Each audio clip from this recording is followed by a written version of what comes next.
because of what you know. Okay, I want to bring our next guest on. This is Silkie Carlo. He's the director of Big Brother Watch. It's Big Brother Watch, which I've talked about on my previous show, The Radio Hustle, before. A great source of information to find out about GDPR and the Snoopers Charter of actual government policies that's going ahead. Silkie, welcome to the show. Thanks, good evening. Good evening. What is Big Brother's... Well, I kind of know what Big Brother's Watch stance is, but what are the things that are particularly standing out on the Snoopers Charter that give you cause for concern? Well, the Snoopers Charter is quite simply the most totalitarian-style surveillance system that any democracy has seen ever. It's absolutely shocking the amount of powers that the state has given itself to pry on the lives of innocent individuals without any suspicion of wrongdoing whatsoever. And so GCHQ is intercepting, at the last count, over 50 billion events per day. We live in a time of enormous data collection by the state, and I quite agree with Lembik that when the state is allowed to accumulate records on the lives of every individual, it also enables corruption on an unprecedented scale, and it of course lends itself to the abuse of powers. And we've seen how surveillance powers in the offline world have been abused time and time again, whether it's the police that spied on the grieving family of Stephen Lawrence, or environmental campaigners that were spied on and had their lives ruined by undercover police.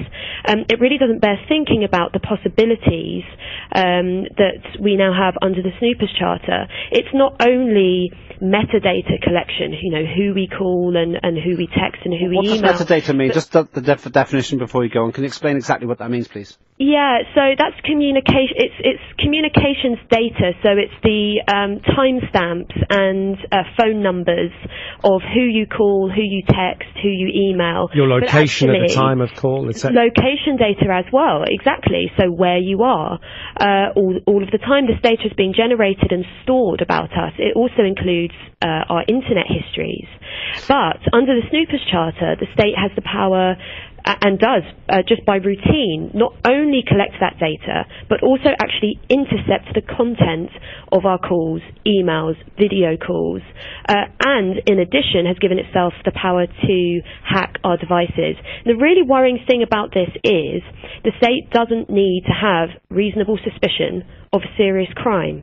So all we've been asking for, the civil liberties groups, human rights groups like Big Brother Watch, is for basic thresholds.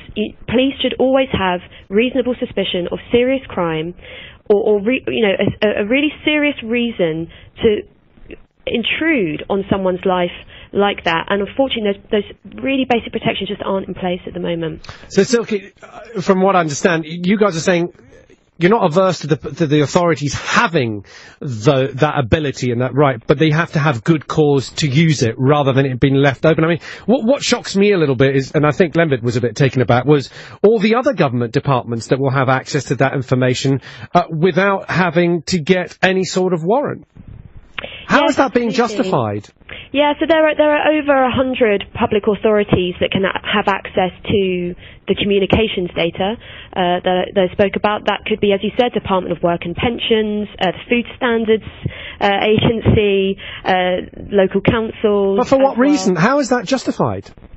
Well, it's a really good question. I mean, this is the problem with the Snoopers Charter. There are so many questions, and unfortunately, the direction that this government has taken is to say we'll accumulate as many powers as is feasible in the political context, I think, and that's why this legislation is now subject to legal challenge. What do you say to, it's a question I always sort of like having the answer to, like I asked Lembit, what do you say to people who go, well, do you know what, I give enough of my information to Facebook, Twitter, Alexa, Google, I don't care if the government are snooping on me, I've got nothing to hide, and you've got 30 seconds to give me your answer, I've got to warn you. Right.